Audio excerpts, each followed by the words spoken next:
Hello friends, this is Richa and welcome to my divine classes. और आज हम इस वीडियो में डिस्कस करेंगे क्लास 6 की एनसीईआरटी साइंस चैप्टर नंबर 12 को के पार्ट नंबर 2 को।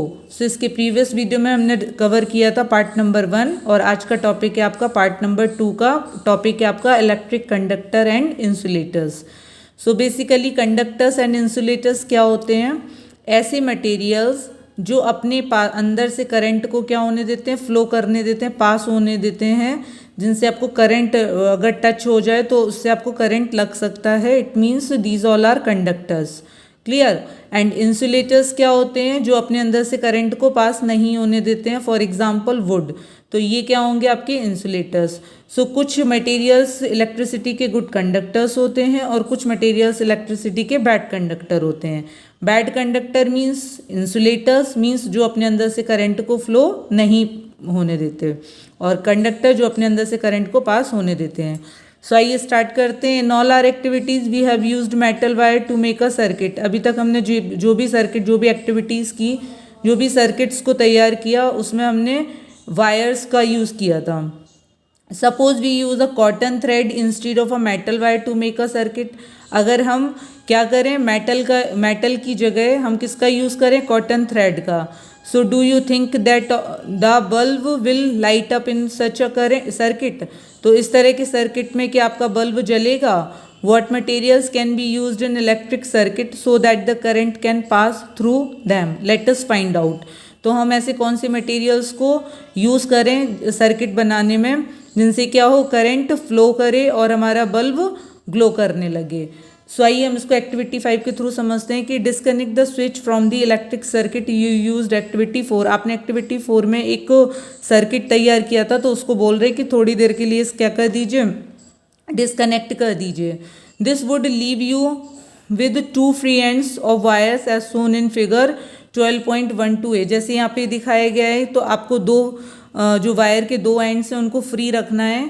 Bring the free ends of 2 wires close. याद रखना है कि ये वायर्स एक दूसरे को टच ना करें। To let them touch each other does the bulb light up. अगर ये दोनों वायर्स एक दूसरे से टच कर गए, जिसको आपने डिस्कनेक्ट किया, तो आपका बल्ब अगेन क्या करने लगेगा, जलने लगेगा। सो आपको ये ध्यान रखना है कि वायर एक दूसरे को टच नहीं होने चाहिए। You can now use this arrangement to test whether any given materials allow current to pass through it और नॉट। सो यहाँ पर आप 1 बाई 1 ऐसे मटेरियल्स का यूज़ करते जाएंगे और देखते जाएंगे कि करंट आपका फ्लो कर रहा है या नहीं। करंट फ्लो करेगा तो आपका बल्ब ग्लो करेगा, करंट नहीं फ्लो करेगा तो आपका बल्ब नहीं जलेगा। क्लियर? सो आइए हम देखते हैं।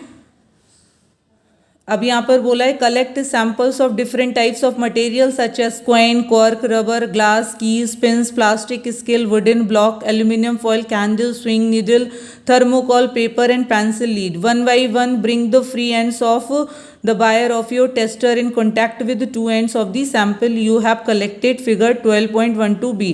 अब यहाँ पर आप कुछ मटेरियल्स को कलेक्ट करिए, जैसे कि यहाँ पे कुछ एग्जांपल्स दिए, उनको कलेक्ट करके आप 1 by 1 उनको उसी जो आपका वायर है उसमें आपको टेस्ट करना है। Make sure that the 2 wires do not touch each other. फिर से ये बोल रहे कि दोनों तार एक दूसरे को टच नहीं करने चाहिए जब आप ये जब ये आप एक्टिविटी करेंगे। While you are doing so does the bulb glow in each case. तो अब आपको जो भी आपका ऑब्जर्वेशन है, जो भी आप रिकॉर्ड कर रहे हैं ऑब्जर्वेशंस को, इस टेबल में आपको नोट डाउन करना है। So make a table in notebook similar to table 12.1 and record your observation. से जैसे यहाँ पे की, आपने की का यूज़ किया है, it is a made of metal की बनी हुई है, तो आपका बल्ब जलेगा क्योंकि यहाँ से करंट फ्लो कर रहा है। इरेजर आपका रबर है, रबर का बना हुआ है, सो करंट फ्लो नहीं करेगा। Scale, then match sticks, glass bangles and iron nail. ऐसे आप कई सारे मटेरियल्स को टेस्ट कर सकते हैं। Clear? What do you find? अब आपने क्या फाइंड किया? The bulb does not glow when the free ends of wires are in contact with some of the materials you have tested. This means that these materials do not allow the electric current to pass through them. अगर आपका bulb नहीं जल रहा है, it means वो आपका current को पास नहीं होने दे रहा है। On the other hand some materials allow electric current to pass through them which is indicated by the glowing bulb. अगर आपका बल्ब जलता है, materials which allow electric current to pass through them are conductor of electricity. तो अगर आपका bulb जलता है तो these all are conductors, and नहीं जलता है तो इंसुलेटर्स होंगे। इंसुलेटर्स क्या है? Insulators do not allow electric current to pass through them with the help of table 12.1 name the material. आपने जो भी टेबल 12.1 जो आपने तैयार किया था उसमें से कुछ मटेरियल्स को लेकर भी आप टेस्ट कर सकते हैं। Name the materials that are conductor of electricity and also those which are insulators. तो यहाँ पे कुछ नेम लिखना है आपको कंडक्टर्स के और इंसुलेटर्स के। जैसे मैंने यहाँ पे लिखा मेटल्स, आयरन, गोल्ड, इसी तरह से सिल्वर। इंसुलेटर्स में आप कोई भी एग्जांपल्स लिख सकते हैं, जैसे रबर हो गया, वुड हो गया, ग्लास हो गया, जो करंट को पास नहीं होने देगा। Clear? What do you conclude which materials are conductor and which are insulators. तो कौन से कंडक्टर एंड कौन से इंसुलेटर्स हैं? Recall the object that we grouped as those having lusters in chapter 4। आपने चैप्टर 4 में लस्टर्स के बारे में पढ़ा था। Are they the conductors? It now seems too easy to understand why copper, aluminum and other metals are used for making wires. So आपको समझ में आ गया होगा कि हम इन्हीं का क्यों यूज़ करते हैं वायर्स को बनाने में। Let us recall activity 4 in which we made an electric circuit with a switch figure 12.9। आपने स्विच के बारे में फिगर 12.9 में भी पढ़ा था, इलेक्ट्रिक सर्किट जो आपने तैयार किया था स्विच की हेल्प से।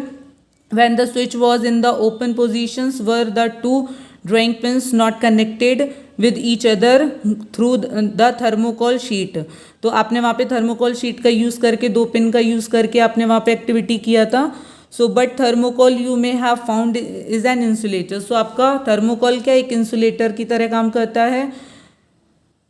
What about the air between the gaps? Since the bulb does not glow when there is only air in the gap between the drawing pins in your switch। Switch के बीच में जब gap था, जो आप switch तैयार कर रहे थे जहाँ पे ड्राइंग पिन का यूज़ किया था, तो जब उनके बीच में गैप था तो आपका बल्ब नहीं जल रहा था।